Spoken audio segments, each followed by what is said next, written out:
اس سے پہلے واقعے سے اب اس کا پس منظر ہے، اس کا بھی خلاصہ میں آپ کے ساتھ رکھوں تاکہ اس واقعے کو سمجھنے میں آسانی ہو۔ اللہ کے رسول صلی اللہ علیہ وسلم کی وفات کے بعد مسلمانوں میں امن و استحکام برقرار رہا، خلافت کا دور شروع ہوا۔ ابو بکر صدیق رضی اللہ عنہ مل کر باحیات تھے، مسلمان آپس میں متحد رہے۔ ایک چھوٹا سا واقعہ رونما ہوا تھا، مانی زکوٰۃ کا، جس میں کنٹرول بہت جلدی ہو گیا، اس کے علاوہ ایسا کچھ اس دور میں نہیں ہوا۔ اس کے بعد عمر فاروق رضی اللہ عنہ کا دور آیا،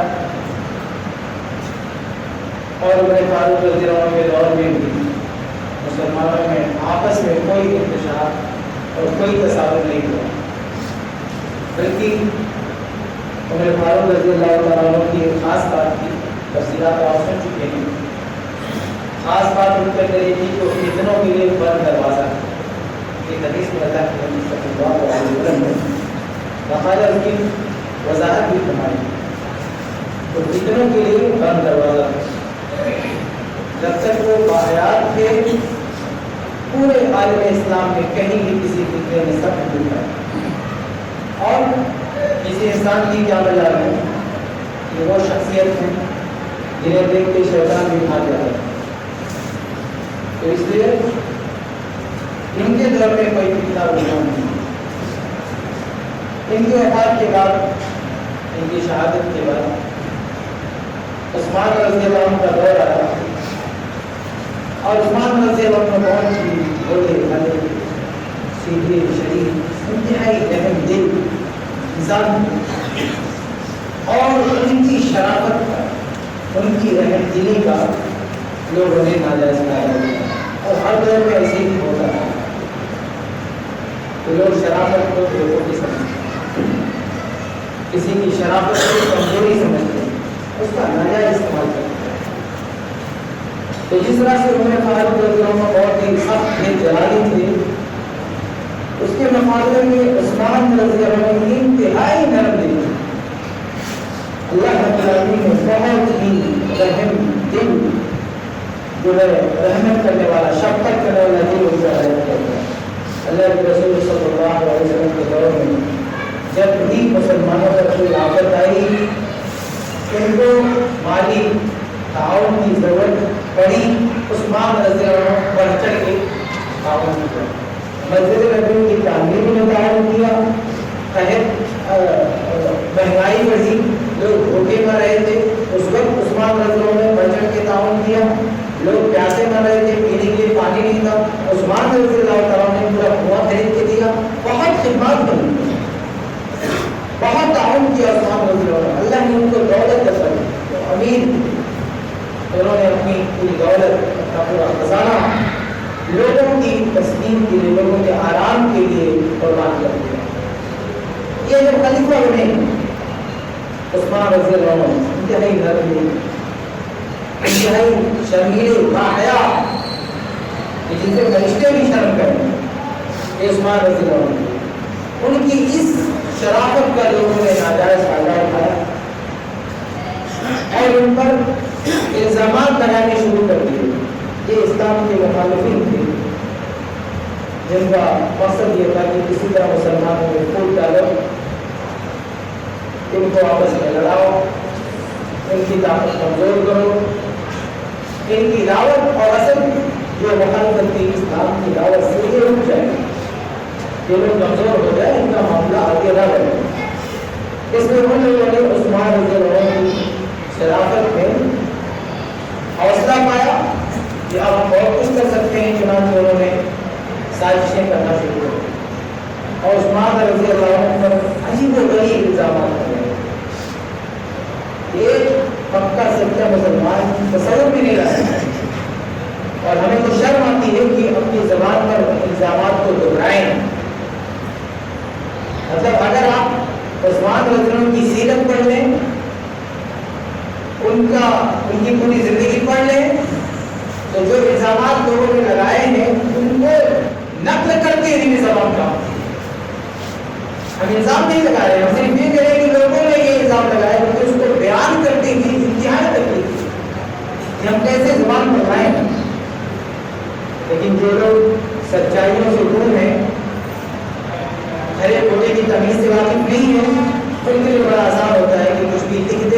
کچھ بھی بول دیں، کچھ بھی لوگوں تک پہنچائیں۔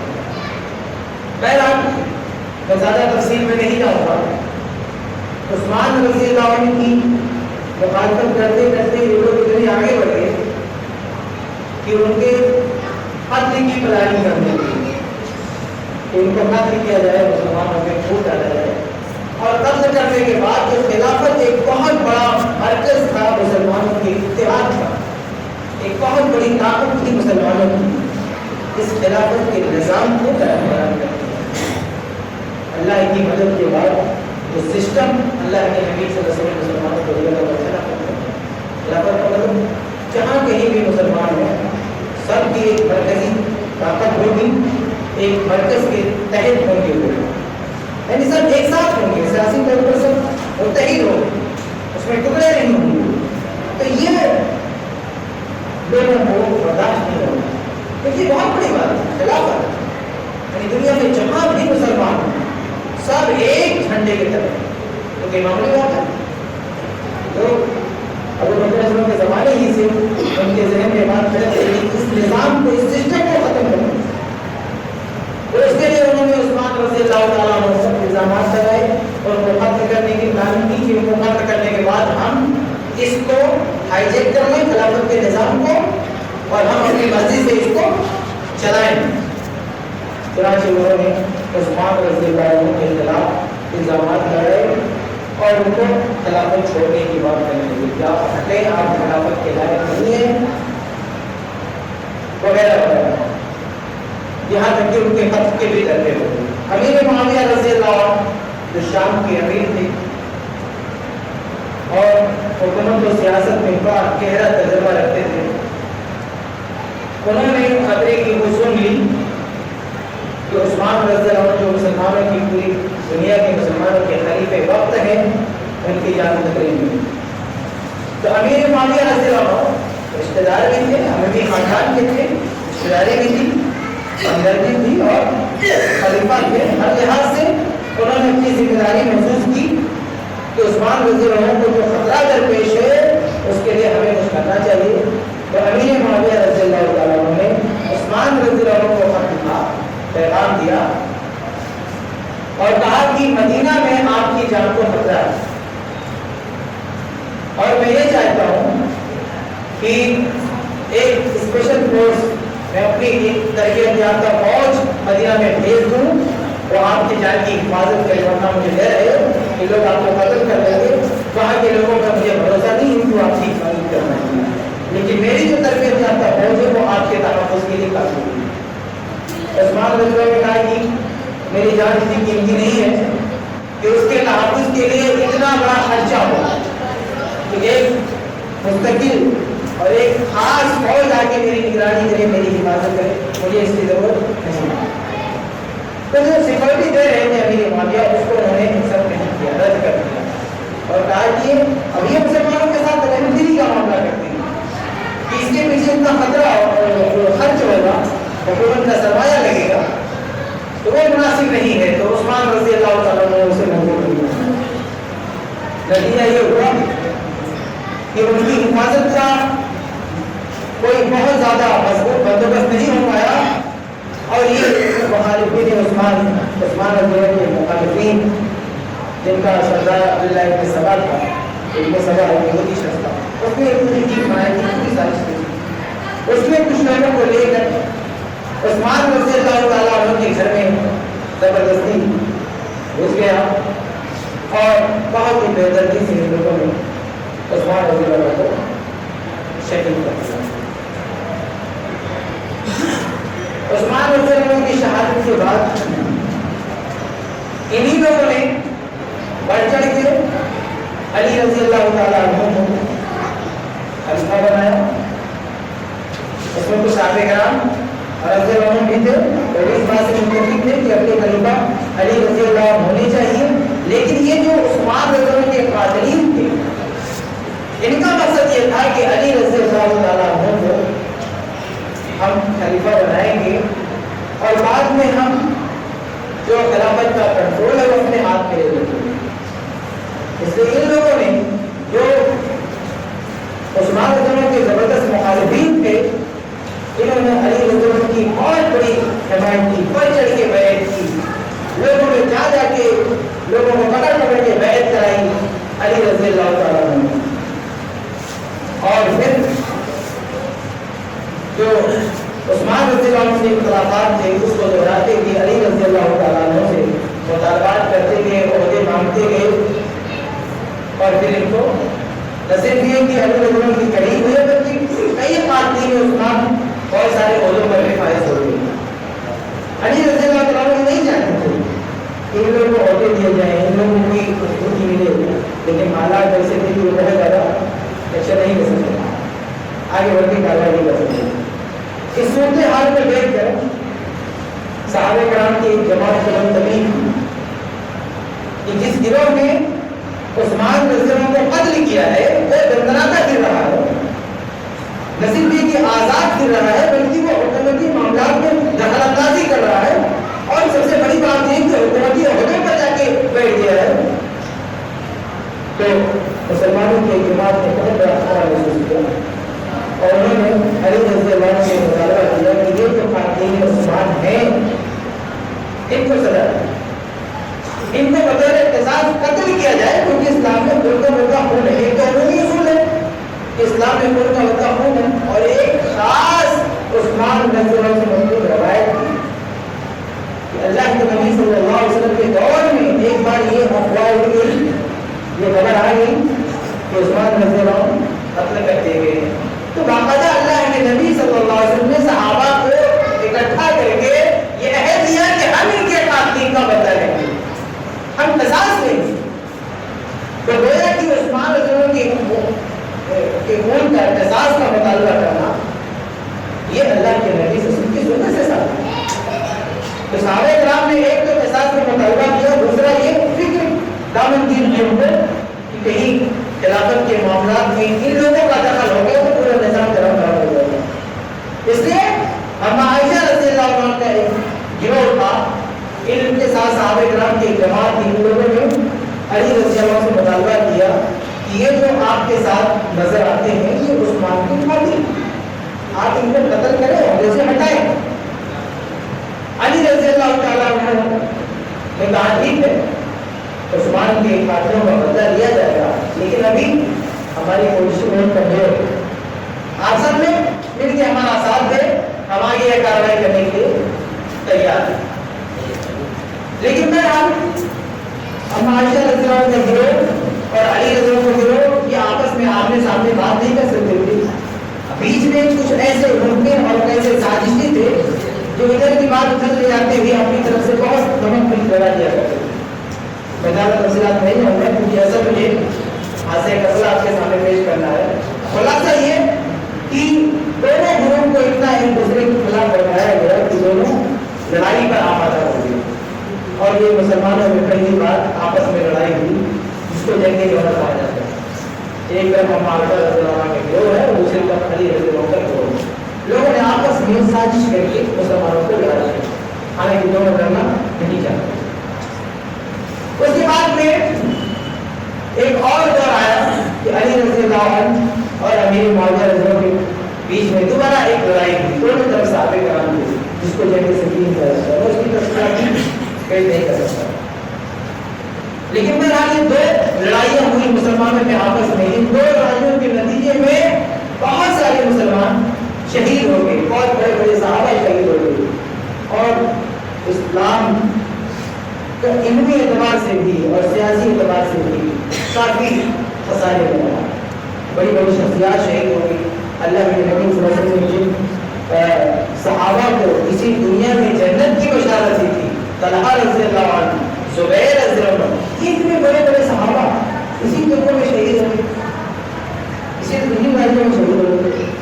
تو ایک تو اتنا نقصان ہوا علمی شخصیات کا، بڑی شخصیات کا، اور دوسری طرف اسلامی طاقت اور خلافت بھی کمزور ہے، اس پر جو ہے علی رضی اللہ عنہ کے ساتھ ایسے لوگ پارٹیز ہیں، ایسے لوگ ہوٹل پر بیٹھے ہوئے جو اسلام کے خیر خواہ نہیں ہے۔ تو یہ اختلاف چلتا رہا مسلمانوں میں، نقصان ہوتا رہا۔ علی رضی اللہ تعالیٰ عنہ بلاخر علی رضی اللہ تعالیٰ عنہ کو آخر میں جا کے ان کی سمجھ میں آیا انہوں نے بھی یہ سوچا کہ یہ لوگ جو ہمارا ساتھ دے رہے ہیں وہ ہمارے خیر خواہ نہیں، چنانچہ علی رضی اللہ عنہ اپنے ہی ماننے والوں کے ایک گروہ کے خلاف زبردست کارروائی کی، ان سے لڑائی بھی ہوئی، قتال بھی کیا، کیونکہ وہ لوگ علی رضی اللہ کی شان میں بہت غلو کرتے تھے، لوگوں کا عقیدہ بگاڑنا چاہتے کہتے تھے کہ خدا ہے، ان کو خدا کہتے ہیں، معبود کہتے تھے۔ علی رضی اللہ تعالیٰ نے ایسے لوگوں کو جگہ دیا۔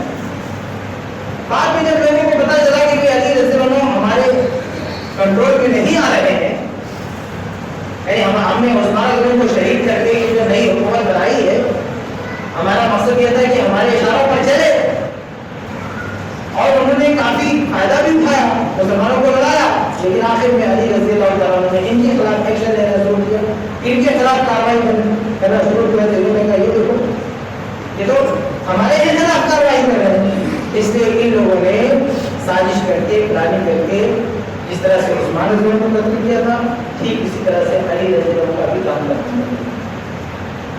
علی رضی اللہ تعالیٰ عنہ کو بھی راستے سے ہٹا دیا، علی رضی اللہ بھی شہید ہو گئے۔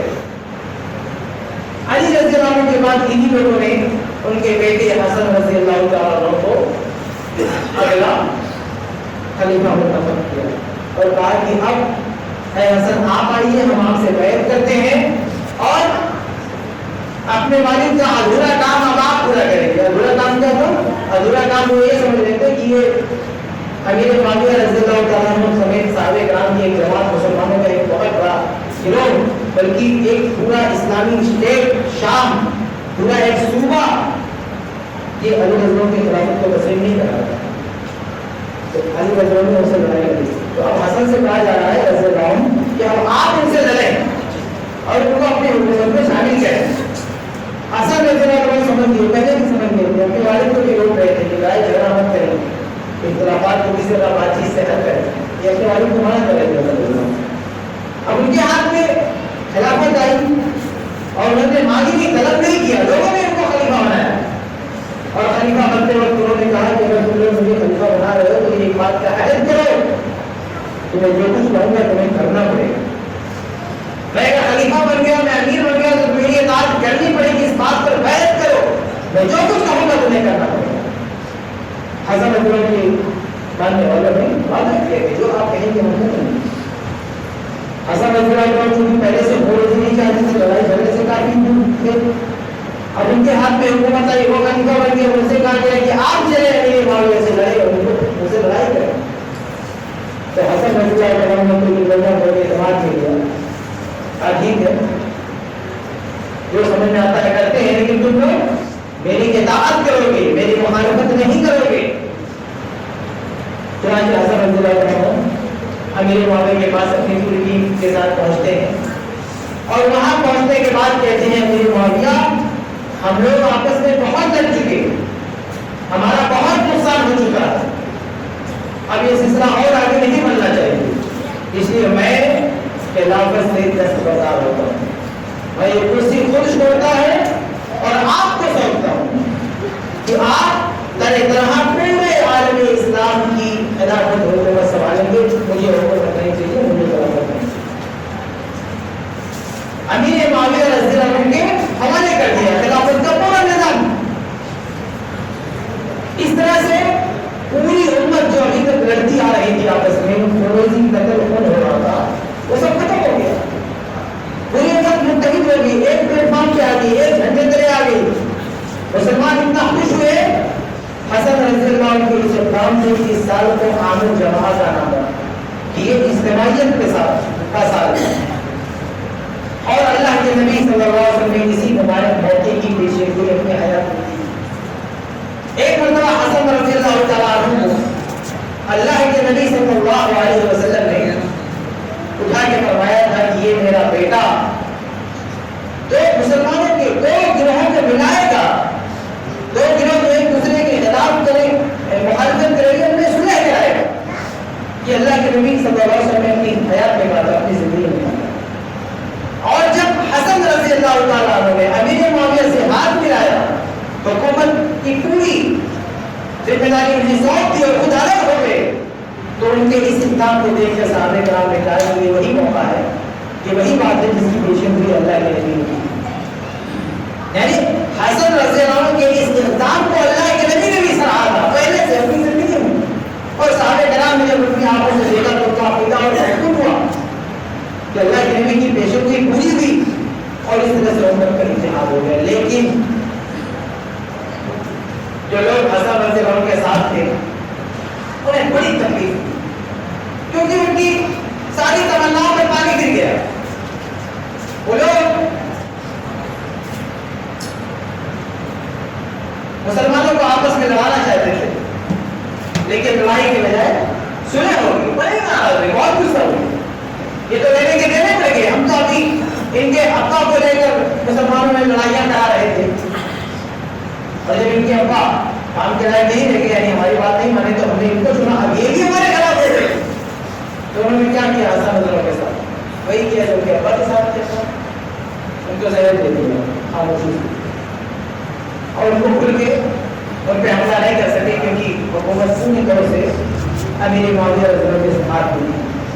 اگر کھل کے حملہ کرتے تو امیر معاویہ کو حشر کرتے لیکن اسلحے رکھتے کیونکہ فتنوں کے خلاف امیر معاویہ رضی اللہ کی جو سیاست تھی اور ان کا جو طریقہ کار تھا وہ بہت ہی زبردست تھا. ان کے سامنے کوئی فکر نہیں ٹک سکتا تھا. بہت بڑی بات کرتے وہ تو علامتدار کی اس بات کے کہ ہم عثمان کے کسی قاتل کو معاف کرنے والے نہیں. اور جب اسی بات کو لے کے اختلاف تھا نا علی رضی اللہ سے امام صحابی رحمۃ اللہ نے ایک صحیح روایت کری تھی تاریخ اسلام میں اور امام ابن اسحاق رحمۃ اللہ نے اس کو اپنی سند کے ساتھ نقل کیا صحیح روایت کہ امیر معاویہ رضی اللہ تعالیٰ عنہ علی رضی اللہ تعالیٰ عنہ کے بارے میں کہتے ہیں کہ میں علی سے افضل نہیں ہوں نہ خلافت کا حقدار علی سے زیادہ ہوں. خلافت کے حقدار علی ہیں مجھ سے افضل علی ہے سب کچھ ہے. میری صرف ایک مانگ ہے کہ عثمان رضی اللہ عنہ جو قاتل ہیں ان کو یا تو حکومت خود قتل کرے یا ہمارے حوالے کرے. شام کی حکومت ان کو ان سے نپٹ لے گی لیکن علی رضی اللہ عنہ ایسا نہیں کر سکتے ان کے مطالبے کو پورا نہیں کر سکتے. تو یہ امیر معاویہ ہے. اب ان کی حکومت آنے کے بعد کوئی جا کے حسن رضی اللہ کے گھر میں گھس کے مارتا تو خون خرابہ کرتا تو چھوڑتے بلکہ امیر معاویہ رضی اللہ کی جب اپنی حکومت آئی تو جو بار بار مطالبہ کرتے آ رہے تھے نا کہ عثمان کی قاتلوں کو قتل کرو تو عثمان کے قاتلوں میں سے کچھ لوگ تو اس دور میں مارے جا چکے تھے. جو بچے تھے ان کی گرفتاری کے لیے امیر معاویہ نے باقاعدہ ایک خاص کمیٹی تیار کی تفتیشی ایجنسی قائم کی کہ ان کا کام ہوگا کہ عثمان کے قاتلوں کا تلاش کریں کہ کون کون بچے اور اس کے لیے ایک اسپیشل جیل تیار کروائی امیر معاویہ ایک خاص جیل کہ اس میں صرف عثمان کے قاتلوں کو گرفتار کر کے رکھا جائے گا. تفتیش ہوگی پوچھ تاچھ ہوگی جب جو ثابت ہوگا ان کو قتل کیا جائے گا. تو جو بھی شبہے میں پکڑا جاتا تھا گرفتار کیا جاتا تھا یعنی ان کی ایک باقاعدہ سمجھیے سی بی آئی ٹیم تھی امیر معاویہ نے تشکیل دی اور پکڑ پکڑ کے لاتے تھے گرفتار کرتے تھے اور ان کو جیل سے رکھا جاتا تھا. پوچھ تاچھ ہوگی اگر پوچھ تاچھ کے بعد پتہ چلتا تھا یہ بری ہے ان کا ہاتھ بھی چھوڑ دیا جاتا تھا اور جو ثابت ہوتا تھا ان کی قتل کرتے تھے. ایسا کیا جاتا تھا. تو یہ امیر معاویہ تھے. ان کی حکومت آنے کے بعد کوئی حسن کو ایسے گھر میں جا کے فون کر دے تو چھوڑیں گے اس کو. اس لیے دنوں میں سازش کر کے ان کو زہر دیتے حسن رضی اللہ کو زہر دیتے اور زہر دے کے اسی میں ان کی وفات ہوگی اور یہ پتہ نہیں چلا زہر کس نے کیا پتہ نہیں کس نے کھلا دیا. بہت ساری چیزیں ان کو کھا میں شناخت نہیں ہو پائے گی کس نے کس کھانے میں صبح کو بھی کچھ کھائے دوپہر کو کھائے شام کو کھائے کون سے کھانے میں کس نے کس طرح کے زہر اگا دیا تو قاتل گمنام ہے پتہ نہیں چل سکا کس نے یہ. لیکن یہ تو طے ہے کہ یہ تکلیف حضرت اللہ سے انہی لوگوں کو جو ان کا نام لے رہے تھے. باقی امیر معاویہ اور دوسرے لوگوں سے اس بات سے کوئی تکلیف نہیں اور امیر معاویہ کو اور اس دنوں میں کیا تکلیف ہو سکتی ہے. انہوں نے تو خود حکومت کو ان کے حوالے کیا تو امیر معاویہ تو ان کے خلاف کوئی کام نہیں ہو سکتی. انہی لوگوں نے کیا. اس کے بعد امیر معاویہ رضی اللہ عنہ نے 20 سال تک خلافت کا نظام آگے بڑھایا. 20 سال تک کوئی فتنہ مسلمانوں میں نہیں پڑا. جب امیر معاویہ رضی اللہ عنہ، اور اس سے پہلے وہ شام کے گورنر رہ چکے ہیں 20 سال، یعنی کہ 40 سال انہوں نے حکومت کی ہے امیر معاویہ۔ اس سے اندازہ کر سکتے ہیں کہ حکومتی معاملات میں ان کو تجربہ ہے۔ کوئی فتنہ کبھی کسی بھی عالم اسلام کی کسی کونے سے بھی کوئی فتنہ نہیں کھڑا ہوا جب تک امیر معاویہ زندہ رہے۔ سارے لوگ جا جا کے اپنی فتنوں میں چھپے، کسی کو ضرورت نہیں کہ کھڑا ہو کے مسلمان ساتھ لے آئے، گھر ڈالے، کسی طرح کی سازش کرے، کسی کو کوئی ہمت نہیں ہوگی۔ تو امیر معاویہ رضی اللہ عنہ، اس کے بعد مسلمانوں میں آپس میں امن و امان رہا، لوگ متحد رہے، اسلام کی توسیع ہوئی، اسلام اور آگے پھیلا، مسلمانوں میں کام ہوا، دینی اعتبار سے بھی سیاسی اعتبار سے بھی مسلمان مضبوط تھے۔ لیکن امیر معاویہ رضی اللہ عنہ اپنی زندگی کے آخری لمحات میں جب ان کو یہ اندازہ ہوا کہ نہیں سب کو ایک دن جانا ہے، میرا بھی وقت آنے والا ہے، تو نہیں یہ فکر لاحق ہوئی کہ میں تو جب تک زندہ ہوں 20 سالوں تک تو کوئی فتنہ نہیں ہوا، لیکن ایسا نہ ہو کہ میری موت کے بعد اس حکومتی معاملے کو لے کر پھر کوئی دنگا فساد ہو، پھر لڑائی جھگڑا ہو۔ اس لیے امیر معاویہ رضی اللہ عنہ نے یہ طے کیا کہ میری زندگی ہی میں یہ طے ہو جائے کہ میرے بعد خلیفہ کون بنے گا، تاکہ میری وفات کے بعد خلافت کے نام پر جھگڑے نہ ہو، آپس میں تلواریں نہ اٹھیں۔ اس لیے امیر معاویہ رضی اللہ عنہ نے یہ سوچا کہ میری زندگی ہی میں یہ بات طے ہونی چاہیے کہ میرے بعد اگلا خلیفہ کون ہوگا، تاکہ میری وفات کے ہوتے ہی خلافت میں کسی طرح کی بدنظمی نہ آئے۔ ادھر امیر معاویہ کی وفات ہوئی، اس سے دوسرا خلیفہ آگے پیچھے ہو بیٹھ گیا، کسی طرح جیسے نظام کرے چل رہا تھا ویسے آگے چلے گا، کہیں کوئی دنگا فساد نہیں، کسی طرح کا شور ہنگامہ نہیں۔ تو اس ارادے سے امیر معاویہ رضی اللہ، جیسے کہ ابو بکر رضی اللہ تعالیٰ عنہ نے اللہ کے نبی صلی اللہ علیہ وسلم کی اللہ کے رسول کی وفات کے بعد یہ طے نہیں تھا خلیفہ کون بنے گا، اسے اختلاف ہوا، کئی دن سے اختلاف چلا، ملا کر اس بات پر اتفاق ہوا کہ کس کو خلیفہ بنایا جائے، ابو بکر رضی اللہ عنہ۔ لیکن ابو بکر رضی اللہ تعالیٰ عنہ نے اپنی زندگی میں عمر فاروق کو نامزد کر دیا تھا کہ میرے بعد خلیفہ کون بنیں گے، عمر فاروق۔ اس لیے جیسے ہی ابو بکر رضی اللہ عنہ کی وفات ہوئی، ایک لمحہ کی تاخیر کے بغیر بھی آگے اگلے حاکم اگلے خلیفہ کون بن گئے، عمر فاروق۔ کوئی ہنگامہ نہیں، کوئی میٹنگ نہیں، کوئی مشورہ نہیں، بڑی آسانی سے اگلا خلیفہ آ گیا اور پورا نظام ہو چل رہا۔ البتہ عمر فاروق رضی اللہ تعالیٰ عنہ نے کسی کو نامزد نہیں کیا کہ میرے بعد کون خلیفہ بنے گا، اس کا نتیجہ ہوا کہ اس کے بعد بحث ہوئی، میٹنگ ہوئی، مشورہ ہوا، عثمان رضی اللہ عنہ منتخب کیا گیا، اور پھر عثمان رضی اللہ تعالیٰ عنہ نے کسی کو نامزد نہیں کیا، اس لیے ان کی شہادت کے بعد بھی اختلاف ہوا، دو ٹکڑوں میں مسلمان بن گئے۔ اس لیے امیر معاویہ رضی اللہ عنہ نے اپنے سابقہ تجربات اور سابقہ حالات کی روشنی میں یہ سوچا کہ میری زندگی میں طے ہو جانا چاہیے کہ اگلا خلیفہ طے ہوگا، تاکہ خلافت کے نام پر کوئی گندا فساد نہ ہو، کسی طرح کی بدنظمی نہ ہو۔ اب مسئلہ یہ ہے کہ کس کو خلیفہ بنائیں گے، یہ بہت بڑا سوال ہے۔ تو صحابہ کرام کی طرف سے مشورہ آیا کہ آپ کے بیٹے یزید کو اگلا خلیفہ نامزد کر دیجیے۔ امیر معاویہ رضی اللہ تعالیٰ عنہ نے اس کے لیے کئی لوگوں سے مشورہ کیا، اور مشورے کے بعد کافی سوچ بچار کے بعد، کافی غور و خوض کے بعد امیر معاویہ رضی اللہ تعالیٰ عنہ نے اس بات کو پاس کر دیا کہ میرے بعد اگلا خلیفہ میرا بیٹا یزید ہوگا۔ فیصلہ امیر معاویہ رضی اللہ تعالیٰ عنہ جو ہوا، ان کی زندگی میں یہ طے ہو گیا کہ اگلا خلیفہ کون ہوگا، اور اگلا خلیفہ کون طے ہوا، ان کا بیٹا طے ہوا۔ اب اس چیز کو پورے پس منظر میں جو نہیں سمجھتا ہے وہ امیر معاویہ سے الزام لگاتا ہے انہوں نے خلافت کو اپنے خاندان کی جاگیر بنا دیا کہ اپنے بعد اپنے بیٹے کو منتخب کر دیا۔ حالانکہ اس دور میں یزید تو ایک تابعی ہے، صحابی نہیں، کئی صحابہ عبداللہ ابن عباس رضی اللہ عنہ موجود ہے، عبداللہ ابن زبیر رضی اللہ عنہ موجود ہے، حسین رضی اللہ عنہ موجود ہے، ایک سے ایک صحابہ موجود ہے، ان کو چھوڑ کر اس کو کیوں بنایا کرے گا، یہ ایک سوال ہے۔ اور اس سوال کو کا صحیح جواب نہ ہونے کی صورت میں آدمی ایسے فتنے میں مبتلا ہوتا ہے کہ وہ کبھی سکون نہیں پاتا ہے، تو صحابہ کرام کے تعلق سے اس کا ذہن گندا ہو جاتا ہے۔ اگر اس سوال کا صحیح جواب کسی کو نہیں ملا تو صحابہ کرام کے بارے میں اس کا ذہن گندا ہے اور یہ موقع پر بھائی ہوگا بلکہ آگے بڑھ کر سارے لوگوں نے یہ خطرات کا سوال نہیں ہوگا. اب اس لیے میں اس کو سمجھانا چاہتا ہوں کیوں. تو سب سے پہلے یہاں پر یہ نقطہ ذہن میں رکھیں کہ خلافت کی جو ذمہ داری دی جاتی ہے وہ فضیلت دیکھ کے نہیں دی جاتی. کچھ لوگوں کا اعتراض یہ ہے، اشکال یہ ہے کہ یزید سے بہتر افضل صحابہ موجود ہیں تو صحابہ کی موجودگی میں اس کو خلیفہ کیوں بنایا؟ تو یہ اعتراض کیوں؟ یہ اشکال اس لیے کیونکہ ہمارے ذہن میں یہ بات پڑی ہے کہ جو سب سے افضل ہے اسی کو حاکم بننا چاہیے، جبکہ اسلام نے ایسا کوئی ضابطہ نہیں طے کیا کہ جو سب سے افضل ہوگا وہی خلیفہ ہوگا.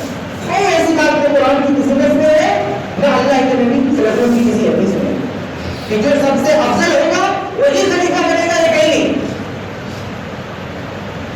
یہی وجہ ہے کہ اللہ کے نبی صلی اللہ علیہ وسلم کی وفات کے بعد خلیفہ کون بنے گا اس بارے میں صحابہ کرام کا اختلاف ہو گیا. وفات رسول کے بعد صحابہ کرام کے مابین اختلاف ہو گیا. 3 دن یہ اختلاف چلتا رہا.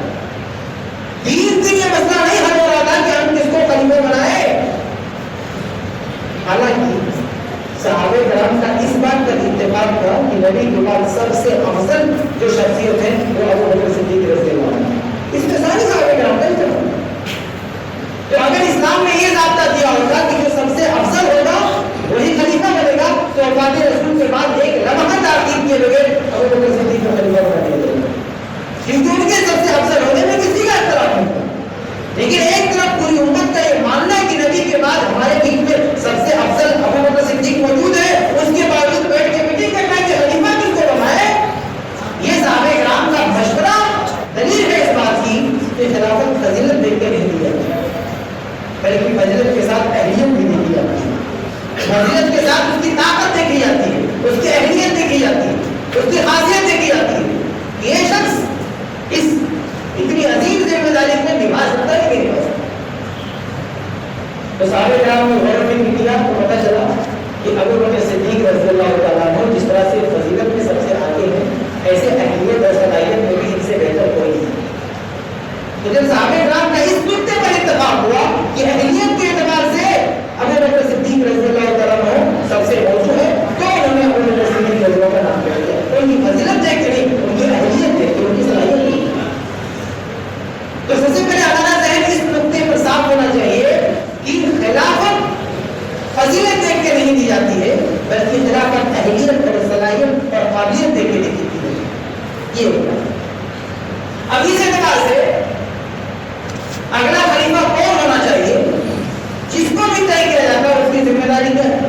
امیر معاویہ کے بعد جو خلیفہ بنتا اس کی بہت بڑی ذمہ داری، کیونکہ ابھی مسلمان آپس میں کئی جنگیں لڑ چکے ہیں، بہت ہی اتنا فساد ہوا ہے اور ایک طبقہ اس مسلسل اسپیشل میں تھا کہ مسلمانوں کے بیچ میں پھوٹ ڈالے، ان کو لڑائے، اتنا فساد کرے.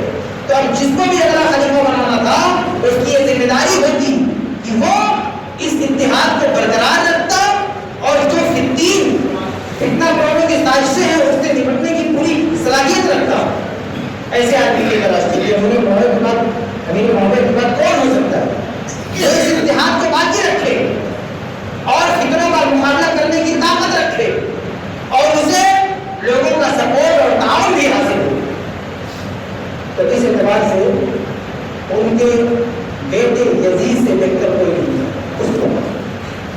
اس کی کئی وجوہات،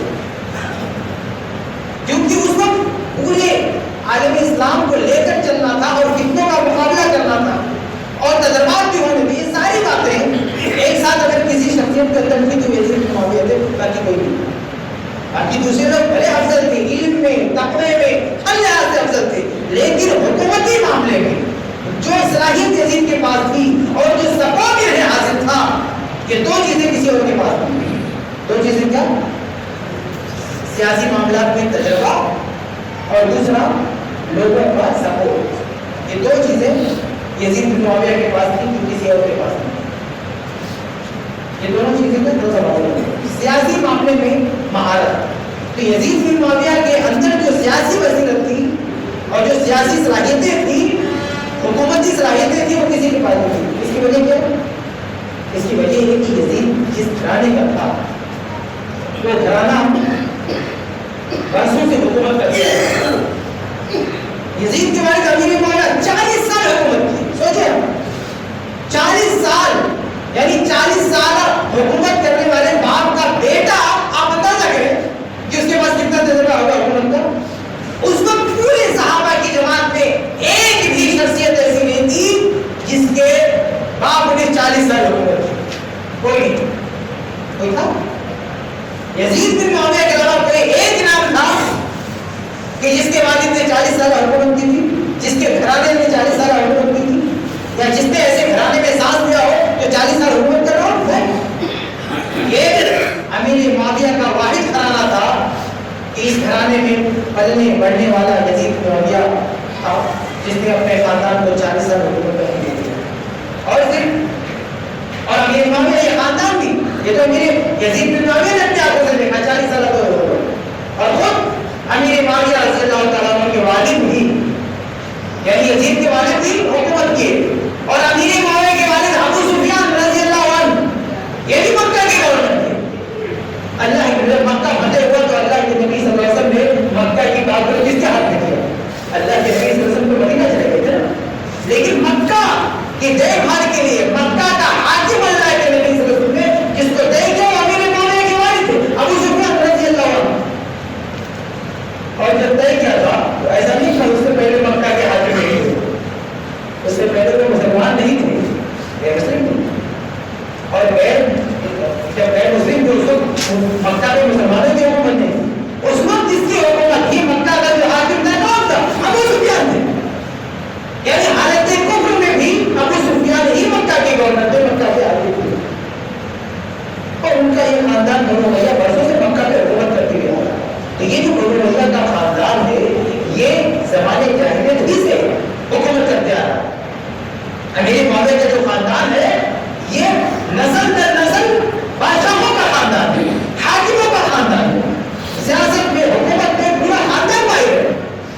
تو اللہ کے نبی صلی اللہ علیہ وسلم نے ابو سفیان کی اسی مہارت اور صلاحیت کو دیکھتے ہوئے مکہ کا گورنر حالانکہ ابو سفیان سے بھی اچھے لوگ موجود تھے، مکہ کی حکومت سنبھالنے کے لیے جب مکہ فتح ہوا تو ابو سفیان رضی اللہ عنہ سے افضل بہتر لوگ موجود تھے جن کو حاکم بنایا جا سکتا تھا. لیکن اللہ کے نبی نے کسی اور کو نہیں بنایا. ابو سفیان کو کہا کہ تم اسلام سے پہلے یہ نظام چلا رہے تھے، حکومت کر رہے تھے، اب مسلمان ہو گئے ہو، اب پھر تمہیں کو سنبھالنا. یہ خانے کعبہ کی کنجی تمہارے ہاتھ میں. تو یہ یزید بن معاویہ کا کہ والد بھی حاکم اور ان کے دادا نسل در نسل میں حکومت کرتے ہوئے. تو یہ ایک وجہ ہے کہ ظاہر سی بات ہے کہ جس کا باپ 40 سال حکومت کیا ہو، جس کا دادا حکومت کیا ہو، جس کا پورا خاندان برسوں سے نسل در نسل حکومت کرتے ہوئے آ رہا ہو، وہ حکومت کے بارے میں زیادہ تجربہ رکھے گا کہ کوئی اور رکھے گا. ایک موٹی حد سے آپ سوچیں کہ اس سے زیادہ حکومت کا تجربہ کس کو ہو سکتا ہے؟ یہ پہلی بات ہے. یہ پہلی چیز ہوتی ہے خلیفہ بنائے جانے کے لیے کہ اس کے اندر صلاحیت کتنی ہے، وزیر کی. دوسری بات یہ کہ اس کو سپورٹ کتنا ہے. یہ دوسری رینک چیز نہیں آتی. ٹھیک ہے اس کے پاس صلاحیت ہے لیکن کیا لوگوں کا سپورٹ اس کو ملے گا؟ لوگ اس کا ساتھ دیں گے؟ یہ ایک آواز لگائے تو اس کی آواز پر لوگ اکٹھا ہو جائیں گے. یہ چیز بھی دیکھی جاتی ہے. اور یہ چیز بھی صرف یزید بن معاویہ کی بنو امیہ ہی کا کوئی فرق پا سکتا ہے. کیونکہ اس سے پہلے جو لڑائیاں ہوئی تھیں اہل شام ایک اور بڑی دعوت تھی. شام کا پورا اسٹیٹ یہ بنو امیہ کے علاوہ کسی اور کی اطاعت کے لیے تیاری نہیں دکھا سکتی. امام ابن خلدون نے لکھا ہے کہ اگر امیر معاویہ بنو امیہ کو چھوڑ کر کسی اور کو اگلا خلیفہ بنا دیتے تو شام کا پورا اسٹیٹ اس کی حمایت نہیں کرتا، اس کا ساتھ نہیں دیتا، اس کی آواز پر لبیک نہیں کہتے، اس کے ساتھ جی جان سے لڑنے کے لیے تیار نہیں ہوتے، ان کا ساتھ نہیں دے سکتے. خود علی رضی اللہ عنہ خلیفہ تو بن گئے لیکن ان کے چاہنے والوں نے ان کا ساتھ دیا نہیں دیا. علی رضی اللہ عنہ خود کہتے تھے کہ میرے سینکڑوں فوجیوں پر امیر معاویہ کا ایک فوجی بھاری کیونکہ وہ وفادار ہے، امیر معاویہ کا اطاعت کرنے والا ہے. میرے لوگ تو صرف دکھانے کے لیے مل رہے ہیں اور اندر سے کچھ اور ہی ہے. آپ مانیں گے تو ایسے آدمی کو خلیفہ بنائیں گے آپ کہ جس کے نام لینے والے، جس کے ساتھ رہنے والے اس کی بات بھی نہ مانے، اس کا سپورٹ نہ کرے، اس کا تعاون نہ کرے، تو کیا کرتا ہے؟ حسین رضی اللہ تعالیٰ کا بھی واقعہ آپ کے سامنے آیا. کوفہ بلا لیا، کچھ کیا، مدد کیا، بتایا، کوفہ بلایا اور مرنے کے لیے چھوڑ دیا. تو ایسے لوگوں کو ایسے آدمی کو فضیلت دے کے خلیفہ بنا دے کہ حسین رضی اللہ سب سے بڑے خلیفہ ہے اور کوئی ساتھ بھی نہ دے ان کا، تو بتائیے وہ کیا کر سکے گا امت کے لیے، قوم کے لیے؟ لیکن یزید بن معاویہ ایک ایسا نام تھا کہ یہ پورا شام کا اسٹیٹ، پورا لوگ اس کا ساتھ دینے کے لیے تیار تھے، اس کی مدد کرنے کے لیے تیار تھے. کہ یہ بنو امیہ کے خاندان سے ایک طرح کا تعصب تھا اہل شام میں، تو وہ پورا جی جان سے ان کا تعاون کرنے کے لیے آمادہ تھے. اور ایک تیسری بات یہ بھی تھی خود یزید بن معاویہ کے اندر کہ وہ تجربہ کار سپاہی بھی تھا. اس نے بہت سارے کارنامے بھی انجام دیے تھے اپنے والد کی زندگی میں. پشتون دنیا تک کوئی نہیں پہنچ پایا تھا، یہ پہنچا تھا سب سے پہلے. امیر معاویہ نے تقریباً 16 فوجیں بھیجی تھی پشتون دنیا پر، کوئی فوج وہاں تک نہیں پہنچی. آخر میں کہا یزید بیٹا اب تو چل، اور وہاں پہنچنے سے پہلے واپس نہیں آنا. یزید گیا دروازے پر. تو لیکن تین چیزیں جمع ہیں یزید کے اندر. ایک یہ کہ وہ خاندانی اعتبار سے حکومت و سیاست کے بارے میں سب سے زیادہ تجربہ رکھتا ہے. دوسری بات یہ کہ اس کے ساتھ بہت سارے لوگوں کا یعنی اکثریت کا تعاون ہے، سپورٹ ہے اس کے ساتھ. تیسری بات وہ خود ایک تجربے کار سپاہی ہے. یہ تینوں باتیں ایک ساتھ جس طرح یزید کے اندر تھی کسی کے اندر نہیں تھی. اس لیے صحابہ کرام نے امیر معاویہ نے ان کا انتخاب کیا. وجہ یہ نہیں تھی کہ اپنا بیٹا ہے، وجہ یہ تھی کہ ان کے اندر جو صلاحیت ہے ان کے اندر اس پائے کی صلاحیت کسی اور کے اندر نہیں. باقی جو دوسرے صحابہ عبداللہ بن عباس رضی اللہ عنہ، حسین رضی اللہ عنہ یا عبداللہ بن زبیر رضی اللہ عنہ، ان لوگوں کی صلاحیت علم کے اعتبار سے اللہ کے نبی صلی اللہ علیہ وسلم کی احادیث ان کے ساتھ موجود ہے، قرآن کی تفسیر کے ماہر ہیں، حدیث کے ماہر ہیں، افتاء کے ماہر ہیں، دیندار ہیں، تقویٰ ہے، یہ سب کچھ ان کے اندر ہے. لیکن یہ دشمنوں سے نپٹنے میں اتنی مہارت نہیں رکھتے جتنا یزید. آپ دیکھیں عبداللہ بن زبیر نے مکہ میں بعد میں چل کے ایک گروپ بنایا، لیکن کچھ ہوا کچھ نہیں ہوا. ان کے ساتھی بھی چھوڑ کے بھاگ کے، ان کو نہ تعاون ملا نہ ان کو طاقت ملی، کچھ نہیں ہوا. نتیجہ ان کے شہید کیے گئے، قتل کیے گئے، ان کو قتل ہونے کے لیے کہاں چھوڑ دیا. تو یہ میری معاویہ کی بصیرت دیکھیں، ان کی حکمت دیکھیں، ان کی سیاست دیکھیں. یہ 40 سال حکومت کرنے والے کا فیصلہ ہے، کسی عام آدمی کا فیصلہ نہیں ہے کہ اگلا خلیفہ یزید بن معاویہ بنے گا. یہ فیصلہ اس نے کیا جس نے 40 سال حکومت کی. یہ ساری باتیں سامنے رکھ کر آپ لوگوں کو مطلب آپ کو پتہ چلے گا کہ امیر معاویہ رضی اللہ تعالیٰ نے یزید بن معاویہ کو کیوں چنا، یہ وجہ تھی. اور یہ فیصلہ آنے کے بعد کسی نے بھی امیر معاویہ رضی اللہ تعالیٰ عنہ کی مخالفت نہیں کی کہ بھئی آپ یزید کو خلیفہ نہ بنائیں. صرف دو نام سامنے آیا. دو لوگوں نے کہا کہ بھئی ہم اس معاملے سے متفق نہیں ہیں. ایک عبد الرحمن بن ابی بکر تھے اور ایک عبداللہ بن زبیر. لیکن ان دونوں نے یہ نہیں کہا کہ یزید اس لائق نہیں ہے، یزید اس کا اہل نہیں ہے، یزید اس کے لیے مناسب نہیں. وہ مانتے تھے کہ یزید ہی سب سے زیادہ مناسب ہے. لیکن پرابلم یہ ہے کہ یزید موجودہ خلیفہ کا بیٹا ہے.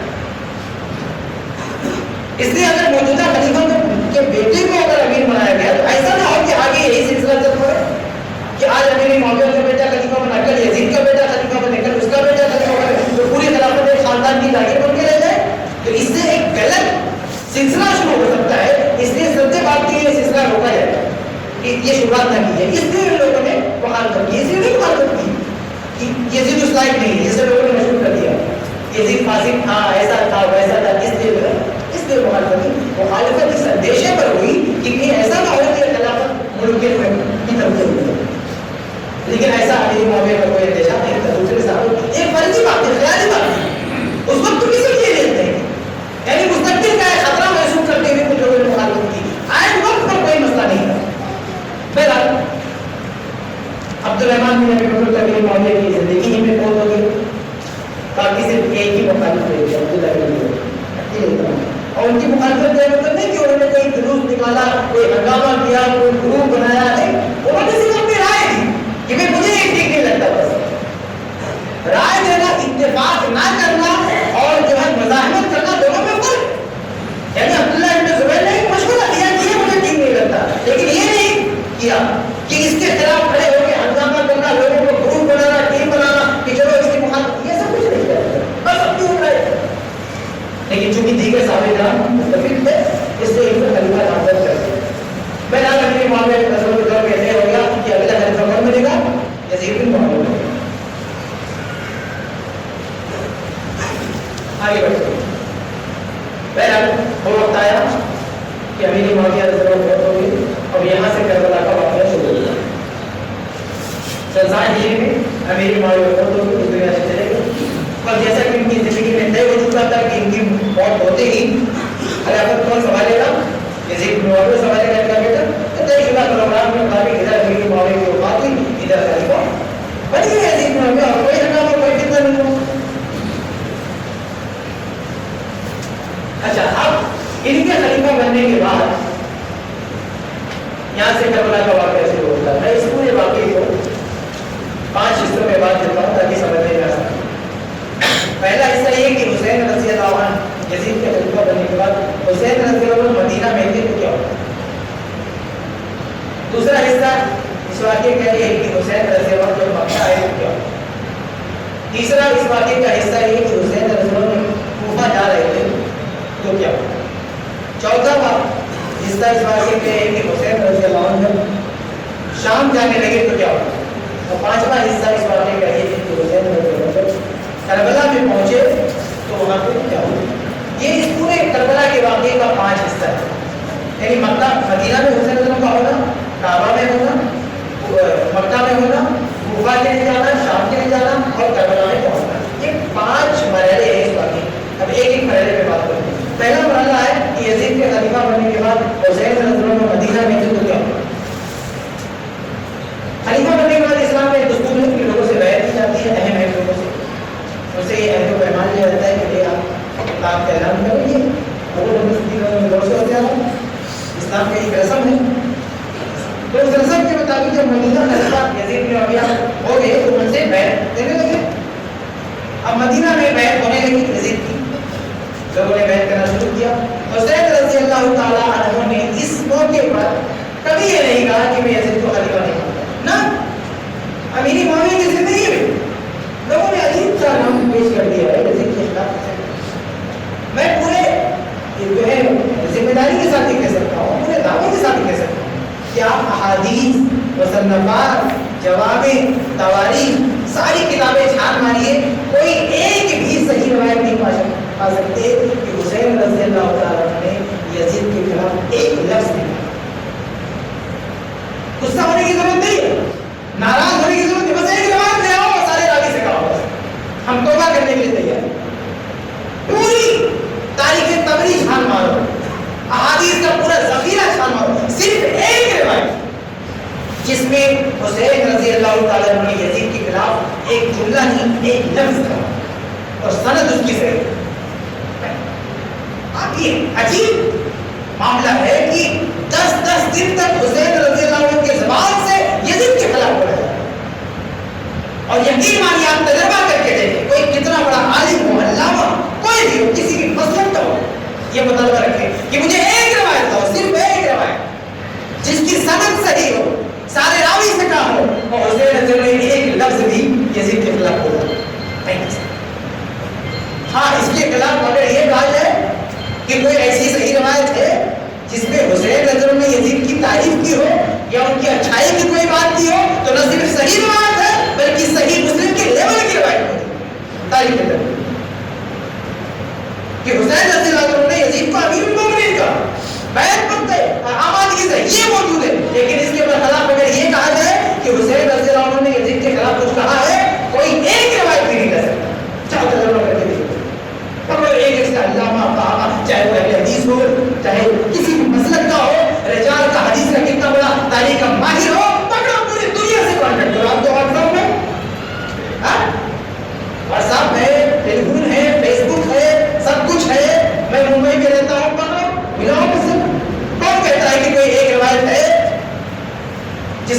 رضی اللہ عنہ نے اسے قبلہ بھی اختیار کیا اور میرے جوان کو اب پوری دنیا کی علماء سے مدد دو نہیں کرتا میں اس اجلاس نگر کے اس مسجد میں بیٹھ کے چند لوگوں کے سامنے نہیں کہہ رہا پوری دنیا کو آپ ڈرتا کسی کٹر سے کٹر مخالف کو آپ آواز دو لائے ایک روایت اس کے سارے راوی سے کہا ہے سند صحیح ہے اور حسین نے کچھ کہا ہو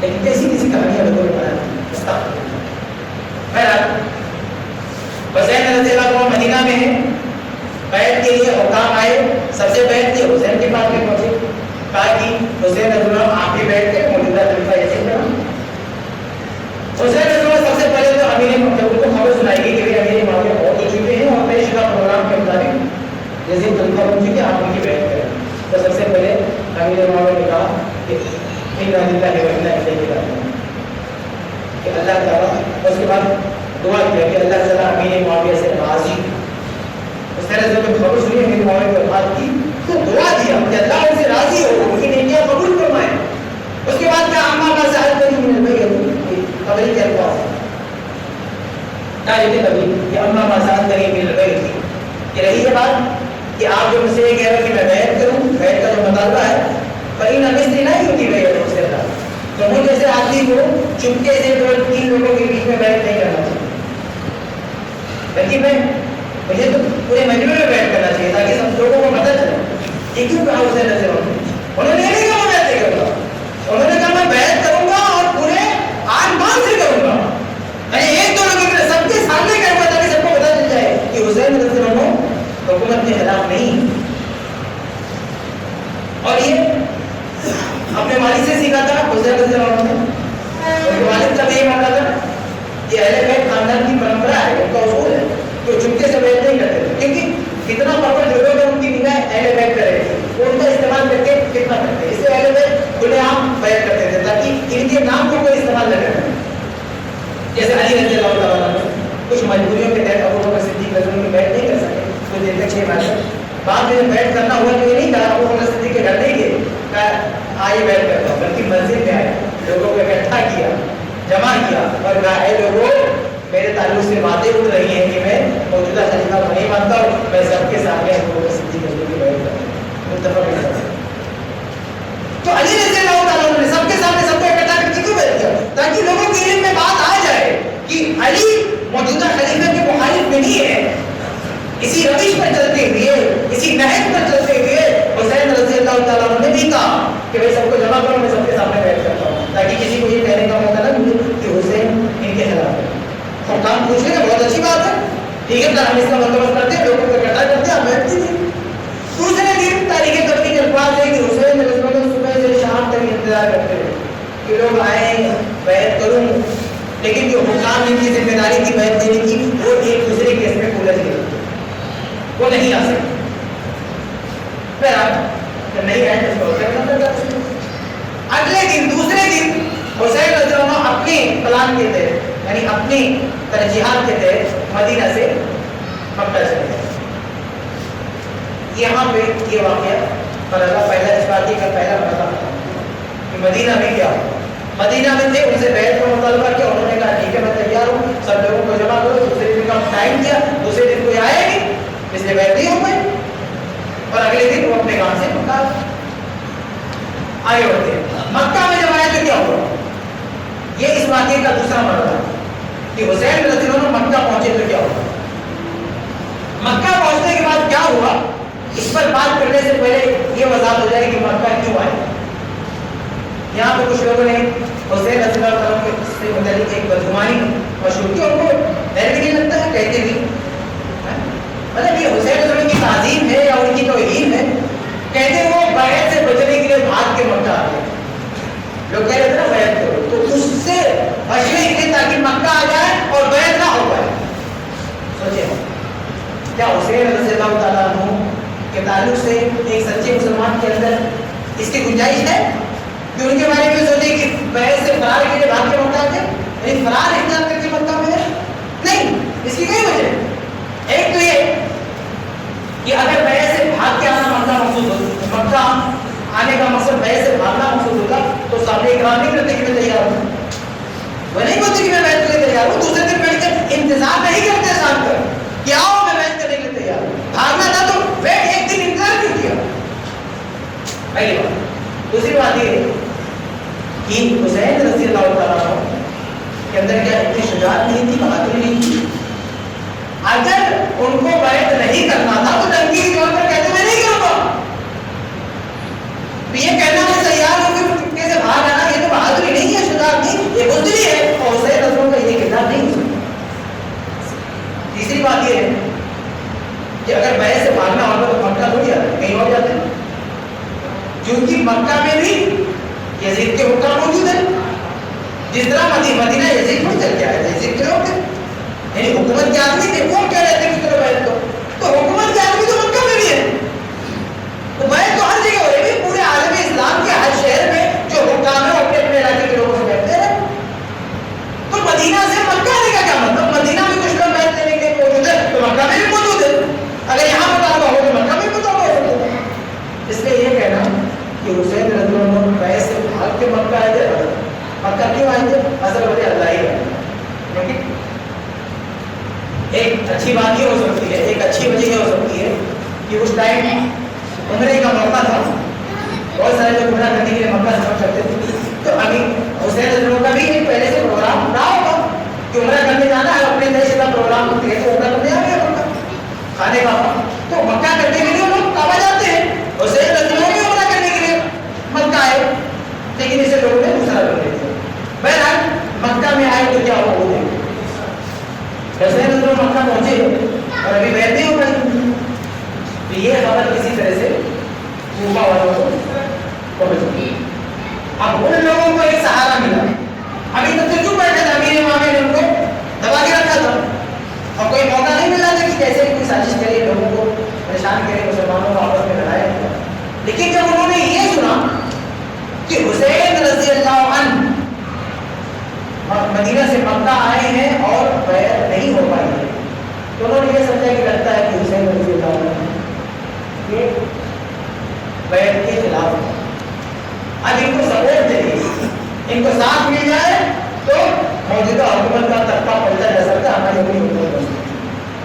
تو انہوں نے وہاں سے خط لکھنا شروع کیا حسین رضی اللہ کے پاس اور کہا کہ اگر آپ موجودہ خلیفہ کو تسلیم نہیں کرتے تو آپ اکیلے نہیں ہیں, کوفہ کا پورا اسٹیٹ, یہ پورا صوبہ آپ کے ساتھ ہے, ہمارے پاس آئے, ہم آپ کو خلیفہ بناتے ہیں, یزید کو مار کے بنا دیتے ہیں. حسین رضی اللہ عنہ نے یہ خط دیکھا تو کہا کہ ہؤلاء یخافون ولا اراہم الا قاتلین, کہ یہ لوگ مجھے خوفزدہ کر رہے ہیں اور مجھے پورا یقین ہے کہ یہ لوگ مجھے میری جان لے کے ہی رہیں. تو خط دیکھتے ہی حسین رضی اللہ سمجھ گئے کہ یہ فتنہ پرور لوگ ہیں, یہ میرے ساتھ کوئی بھلائی نہیں کرنے والے, بلکہ یہ جیسے ہم سے پہلے لوگوں کا حکم ہے ہمارے اوپر کے فیصلے. اور یہ کوئی پہلا موقع نہیں تھا کہ حسین رضی اللہ کے لوگوں نے خط دیا. امیر معاویہ رضی اللہ کی زندگی میں بھی ان لوگوں نے ایک کوشش کی. امام ابن کثیر رحمہ اللہ نے البدایہ و النہایہ میں نقل کیا کہ امیر معاویہ جب بحیات تھے تو چپکے سے اعلان تو کسی کی ہمت نہیں تھی, امیر معاویہ پیٹ ڈالتے, چپکے سے کچھ لوگوں نے خط دیا کس کو, حسین رضی اللہ عنہ, اور کہا کہ آپ ہمارا ساتھ دیں, ہم امیر معاویہ کے خلاف ایک حکم بنا دیں, ان کی حکومت ختم کر دیں, نئی حکومت قائم کر دیں. حسین رضی اللہ نے اس کو نظر انداز کیا. اس کے بعد جب ان لوگوں نے دیکھا کہ حسین صاحب نہیں رہے تو کیا کیا, محمد بن حنفیہ جو حسین رضی اللہ کے بھائی تھے ان کو لے لے, یہ بھی البدایہ میں ہے. محمد بن حنفیہ رحمہ اللہ, انہوں نے وہ خطوط جب پائے کہ یہ کوفہ والے تو کہہ رہے ہیں کہ چلو آپ یہ وہاں کی خلاف کیوں بناتے, تو انہوں نے حسین رضی اللہ کو بلایا. اوکے ایسا یہ دیکھیں کہ کوفہ والے کیسے لگا کرتے ہیں. تو امام ابن کثیر نے الفاظ نقل کیے حسین کے, کہتے ہیں فقال حسین, تو حسین رضی اللہ نے وہ خطوط دے کے کہا کہ بھائی جو کوفی لوگ ہیں یہ کیا چاہتے ہیں, انما یریدون ان یاکلوا بنا ویستتیبوا بنا ویستنبتوا دماء الناس ودماءنا,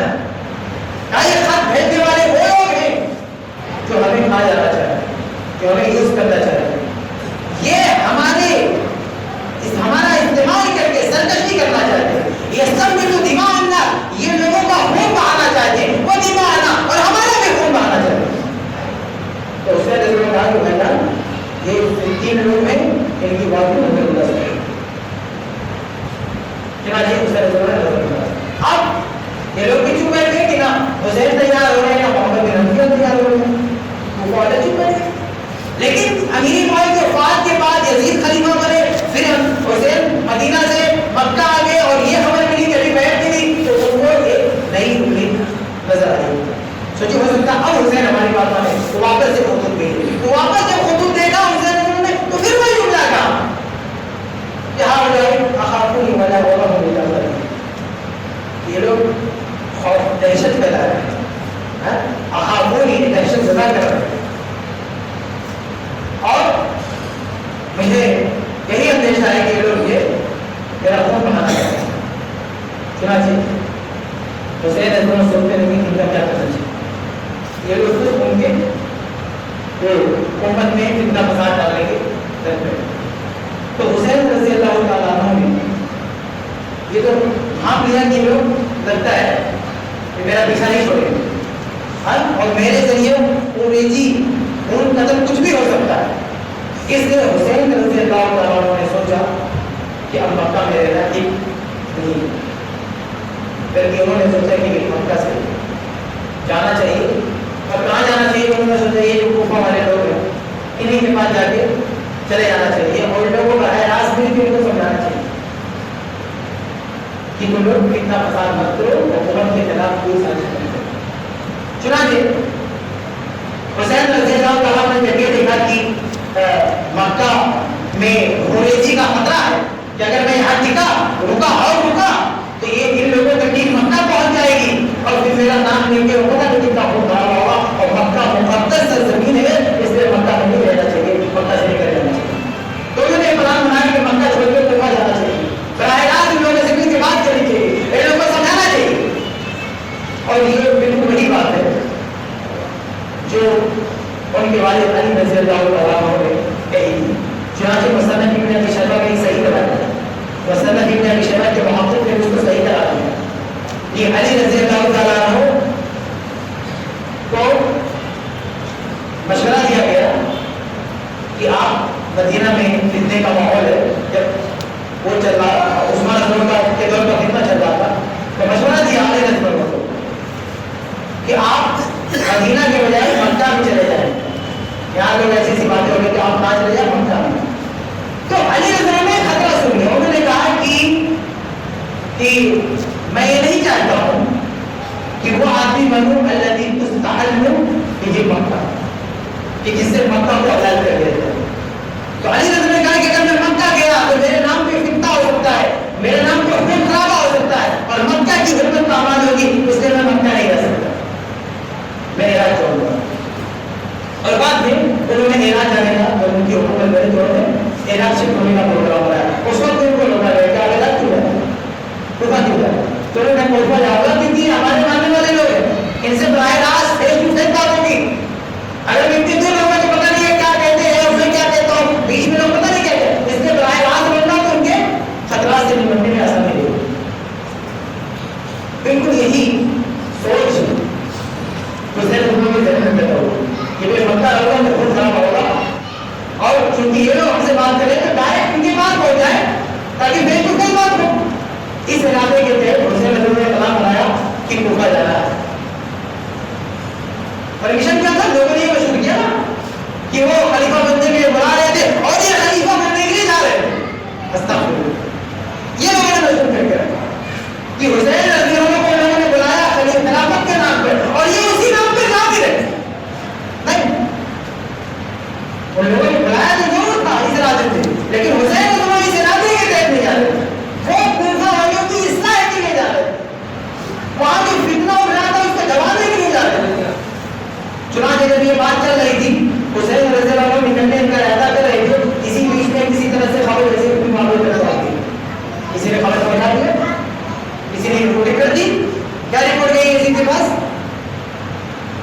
کہ کوفہ والے جنہوں نے اس سے پہلے بھی راجہ نوئی وہ حسین کو بلا رہے ہیں خلافت کے بعد, اور حسین رضی اللہ عنہ بھی جانے والے ہیں. یہ رپورٹ پہنچی, یزید نے فوراً لیٹر لکھا ابن عباس رضی اللہ عنہ. حسین کو کچھ نہیں کہا, اس نے بہت احترام کرتا تھا حسین کو, اس نے براہ راست اپنے حسین رضی اللہ عنہ کو نہیں کہا. ان کے جو سب سے قریبی تھے عبداللہ ابن عباس رضی اللہ عنہ کے صحابی ہے, اہل بیت میں سے ہے, ان کو یزید بن معاویہ نے کہا اور کہا کہ آپ سب سے قریبی ہیں سے, آپ انہیں سمجھائیں کہ کن مدد کے چکروں میں جا رہے ہیں. اگر وہ خلافت کے خلاف وہاں جا کے کوئی کام کریں گے تو یہ اتنی مشکل سے اتحاد قائم ہوا ہے, لوگوں کی آپس کی لڑائیاں ختم ہوئی ہے, یہ سب مل جائے ہو جائے. آپ ان کو روکے تو ایسا کام نہ کریں, لوگوں کے پاس ہو جائے. تو عبداللہ ابن عباس نے کہا تو ہے یہاں حسین کی پلاننگ کیا ہے, وہ سوچ کیا رہے ہیں, اور یزید تو کیا خبر پہنچا دی. انہوں نے جواب دیا, اور یہ جواب دینا ابن سعد کی طبقات میں, امام مزید نے تہذیب الکمال میں, امام ذہبی نے تاریخ سیر اعلام نبلا میں, اور امام ابن کثیر رحمہ اللہ نے البدایہ والنہایہ میں بہت سارے محدثین نے ذکر کیا. لیکن افسوس ہے کہ کوئی بارے میں اس کو بیان نہیں کرتا. ابن عباس رضی اللہ عنہ نے لکھا, اس کے الفاظ بتایا, یزید کو لکھا اور کہا کہ انی لارجو اللہ یکون خروج الحسین لعمل تکرہو, کہ اے یزید مجھے پوری امید ہے اور آپ کو معلوم ہونا چاہیے کہ حسین جو کوفہ جانے کا پروگرام بنا رہے ہیں لعمل, وہ کسی ایسے معاملے کے تحت نہیں تکرہو جو آپ کو ناپسند ہے. یعنی یہ ٹھیک ہے کہ حسین کوفہ جانا چاہتے ہیں, لیکن کوفہ کسی ایسے مشن پر نہیں جا رہے جو آپ کے خلاف ہو. وَلَسْتُ عَلَوْا النَّصِيحَةَ, اور جاتے وقت میں انہیں سمجھا دوں گا امام یجمع اللہ بہ الفتح ویطفی بہ النائرہ, کہ وہاں کوفہ جا کر ایسا کام کریں جس سے امت میں اتحاد ہو اور یہ فتنہ جو ہوتا ہے اس کی یاد بجھ جائے. یہ ابن عباس کی عزت تو ہے کہ حسین رضی اللہ عنہ وہاں اصلاح کے لیے جا رہے ہیں, ایک پرامن مقصد لے کر جا رہے ہیں, حکومت کے خلاف نہیں جا رہے, وہ تو ان کو کنٹرول کرنے جا رہے ہیں, فتنے کو مٹھانے جا رہے ہیں. یہ جب سنا یزید بن معاویہ تو خاموش ہو گئے.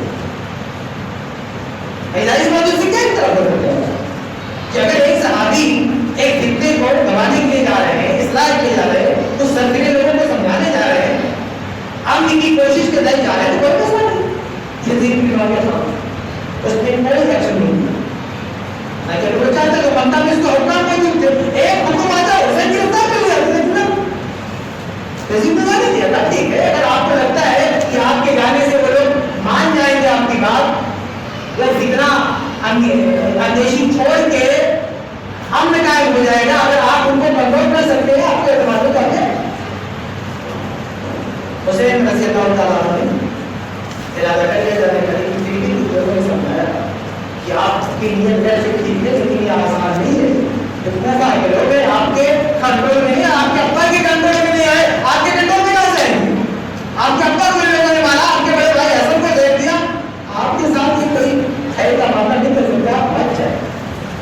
عبداللہ ابن عباس نے بدل خاص ہی کو بنا دیا کہ جو کچھ بھی آپ سوچ رہے ہیں رہنے دیجیے, آپ بچ جائیں. تو انہوں نے عبداللہ ابن عباس کو حضرت کہا, عبداللہ ابن عباس اگر میں نہیں جاؤں گا یہ لوگ ادھر آگے مار دیں گے, ادھر آگے خون خرابہ شروع کر دیں گے, اور مکہ کی حکومت پامال ہو جائے گی. میں نہیں چاہتا کہ تبرانی یہ سمجھ جائے. امام تبرانی رحمہ اللہ نے صحیح سمجھ سے رکھا.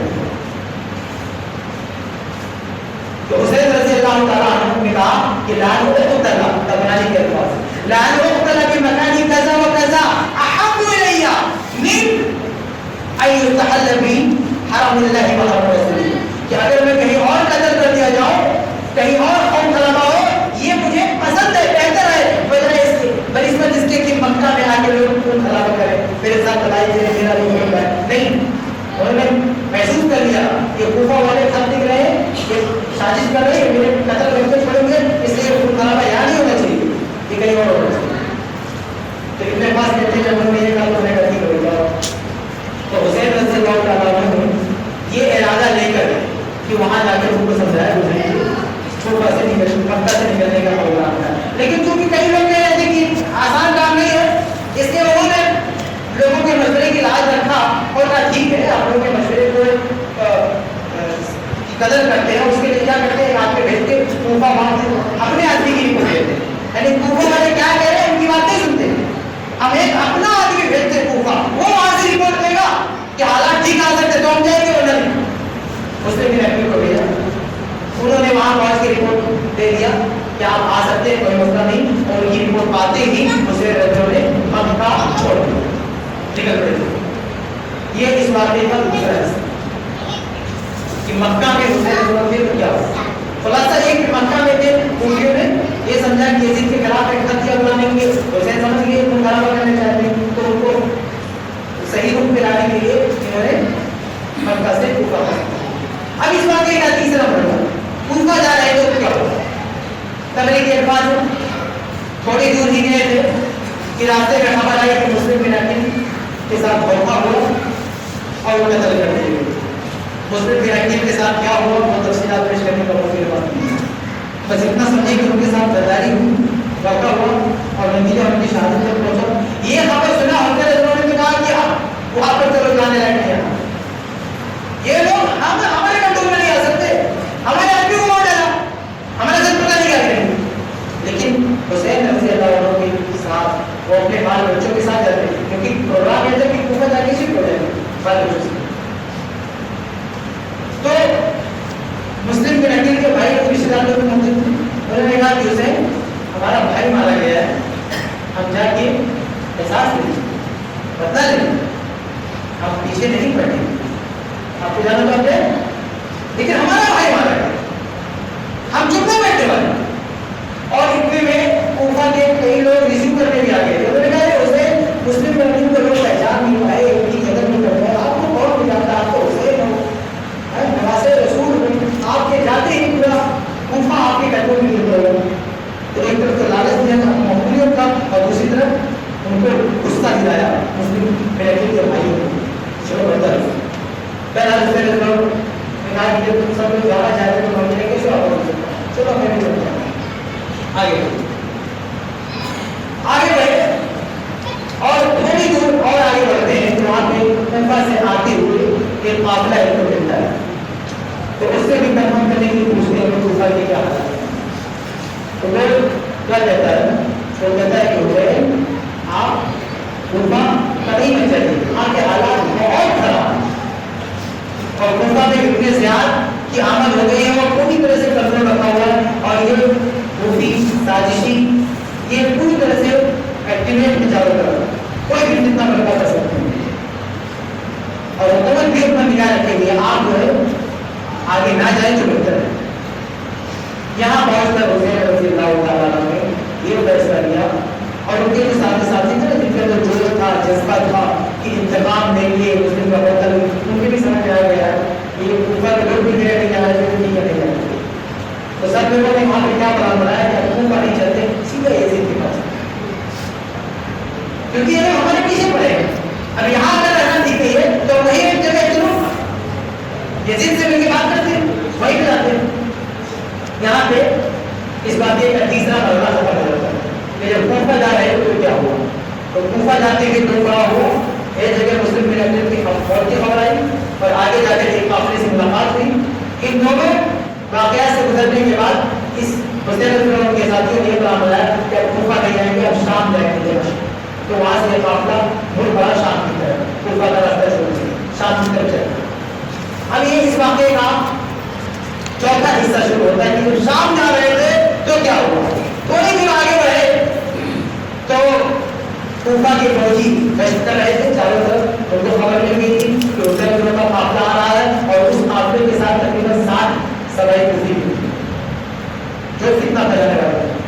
تو ان کی گرفتاری کا وارنٹ نکلا تھا.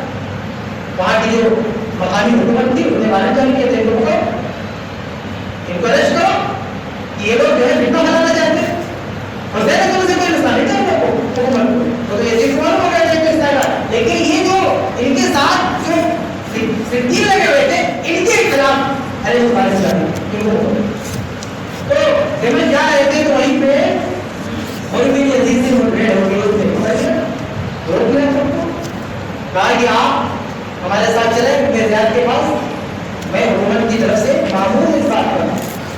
یہ قافلہ جہاں نہیں ملے گا میں اسے اپنی حفاظت کے انتظار کے پاس لے جاؤں گا اور وہاں پکڑتے ہوں گے کیا ہے تو حسین رضی اللہ عنہ کہ ہم تو نہیں جاتے وہاں کے حالات تو ایسے سے اب وہاں نہیں جائیں گے ہم سیدھا جا رہے ہیں یزید معاویہ کے پاس تو انہوں نے یزید سے نہیں بات کی اس نے کہا بچ جائے تو ڈر رہا تھا احترام کر رہا تھا حالانکہ سرکاری آدمی تھا کارروائی کر ایکشن لے سکتا تھا لیکن سامنے کون تھی حسین نہیں میں حکومت کیا پوری حکومت کا احترام کرتی تو حسین اپنا سفر جاری رکھے اور میں پیچھے پیچھے چل رہا ہے تو حسین آپ رک جائے میری ذمہ داری ہے میں کیسے آپ کو جانے دے سکتا ہوں لیکن میں کوئی زور زبردستی نہیں کر سکتا آپ ہمارے ساتھ تعاون کریں اور بریک کریں اور چلے میرے ساتھ میں آپ کو اپنی حفاظت میں لے جاتا ہوں لیکن حسین تو نہیں مانا اور یہ پورا معاملہ نہیں مانا اور تھوڑی آگے بڑھے تو وہاں پہ ایک دوسرا گروپ تھا جو عمر بن سعد کی نگرانی تھی تو عمر بن یزید کا ایک اپنا گروپ تھا یعنی کچھ سپاہیوں کو لے کے یہ پہلا طرح تھا اور ادھر آگے عمر بن سعد وہ بھی اپنے ایک گروپ کے ساتھ وہ بھی حکومت کا دستہ تھا وہاں عمر بن یزید کے ساتھ چلتے وہاں عمر کے ساتھ وہاں پہ ہوتی کہا کہ اب جو ہے وہاں پہ اٹھا کے آگ نہیں کرتے لیکن پھر بھی حسین رضی اللہ تعالیٰ عنہ مزید پہ کہ نہیں ہم جائیں گے یزید کے پاس اوپر ہو جا رہے ہیں لیکن عمر بن سعد نے بھی کہا کہ نہیں آپ وہاں بچ جائیں پھر ہم آگے بڑھتے بڑھتے کربلا کا کی زمین آئی کربلا کا ایریا آیا تو وہاں پہ عمر بن سعد نے کہا ٹھیک ہے ایسا کریں آپ اوپر بھی کر جائیں آپ یہاں پہ رک جائیں قیام کر لیں قافلہ روک دیں ہم خطوں کی دعوت سے بات کر رہے تھے بات ہی تو کر لیے ایک طرح سے اگر وہ کہتا ہے کہ آپ کو وہاں پہنچا دے یزید کے پاس ہم آپ کو وہاں پہنچا دیتے کوئی مسئلہ نہیں ہے اگر آپ ان کا نہیں جانا چاہتے تو کوئی مسئلہ بن جائے لیکن کم سے کم یہاں رکے ہم حکومت کے لوگ ہماری کوئی ذمہ داری ہے ہم بات کر لیتے ہیں جیسے سے تو یہاں پر حسین رضی اللہ عنہ یہ یہاں پہ اس واقعے کا چوتھا حصہ ختم ہوتا ہے کہ حسین رضی اللہ عنہ دیمن جا رہے تھے شام جا رہے تھے کیا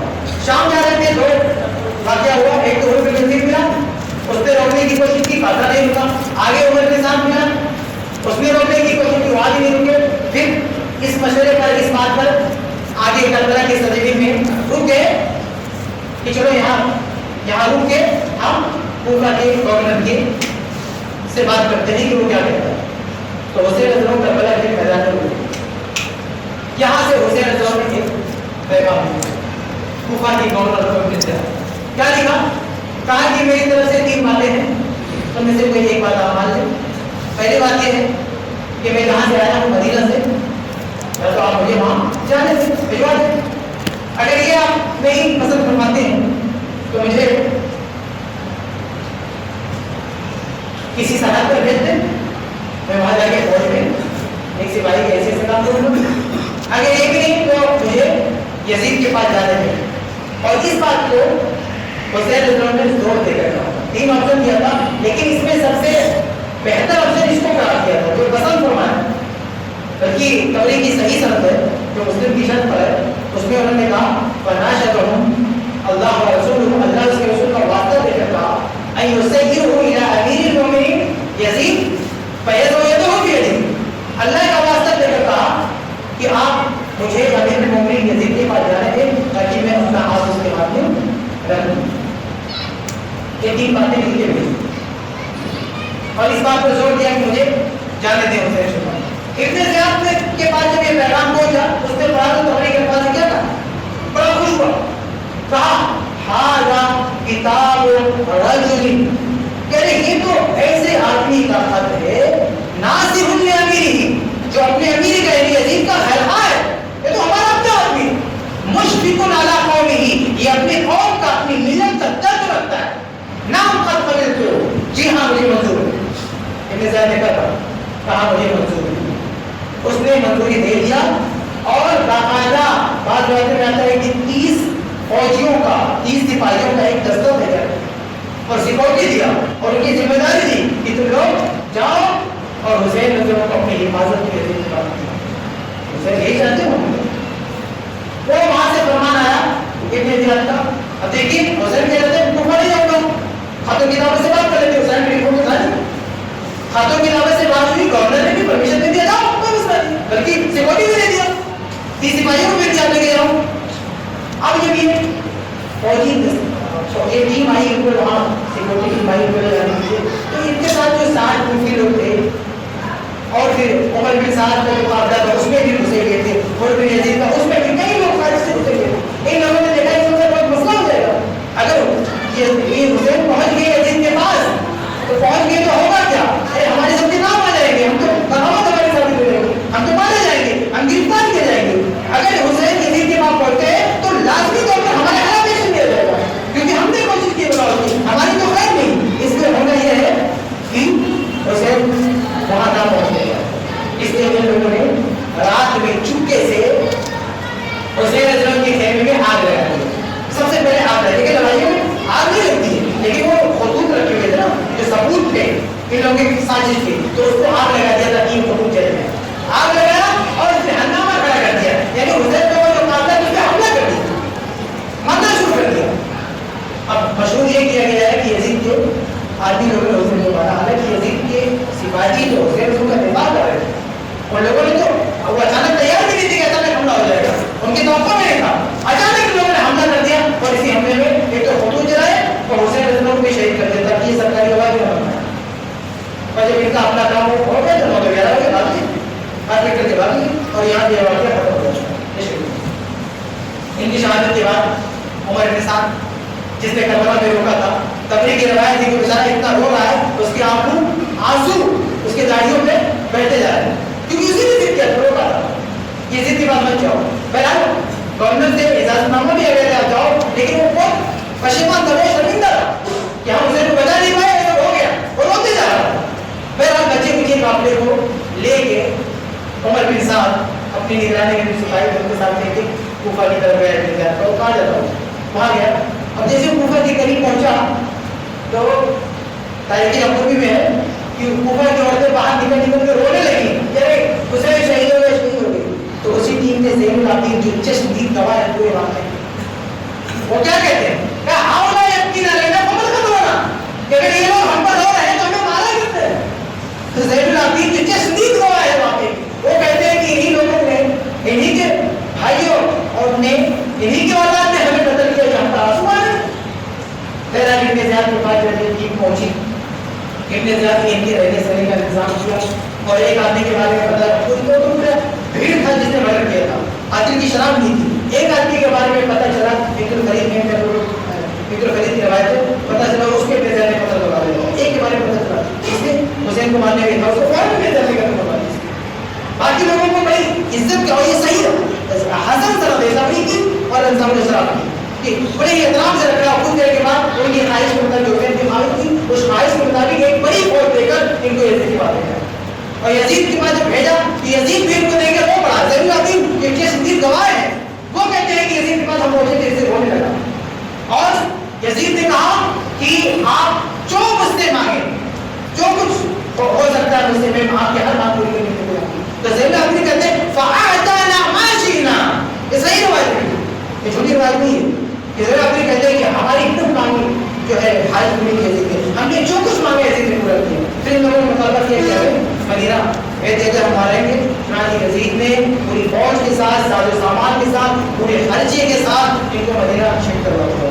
یہ پورا واقعہ ہے کربلا کا، جس کو ہمارے بھائی جو پتہ نہیں کیا کسی کہانی ادا کر اس کو بیان کرتے ہیں. میں نے آپ کے سامنے کوشش کی اس کا صحیح واقعہ ہمارے سامنے آ جائے. اس پورے واقعے میں یزید کا کوئی کردار نہیں ہے، نہ حکومت کا کوئی کردار ہے.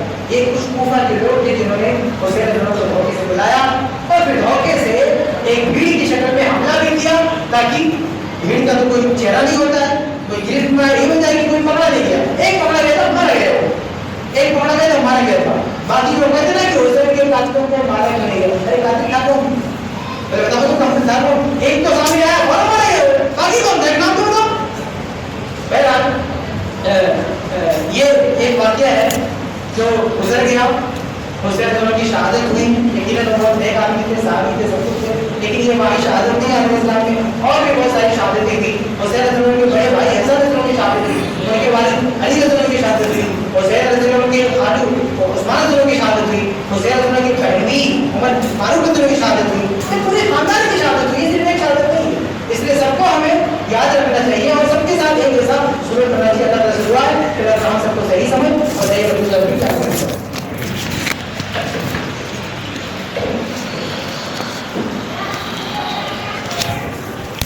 جزاکم اللہ خیر و احسن الجزاء و بارک اللہ فیکم۔ سامعین کرام، آپ نے سنا کس طرح حادثے کے پس منظر کیا تھے، صحابہ کرام کے اتحاد کا دور، اسی طرح سے مسلمانوں کے درمیان پہلی سازش، اور اسی طرح سے بہت ساری چیزیں مختلف انداز میں سنی۔ اللہ رب العالمین سے دعا ہے کہ ہمیں حقائق کو پھیلانے، عام کرنے کی توفیق عطا فرمائے اور بدعت و خرافات سے محفوظ رکھے۔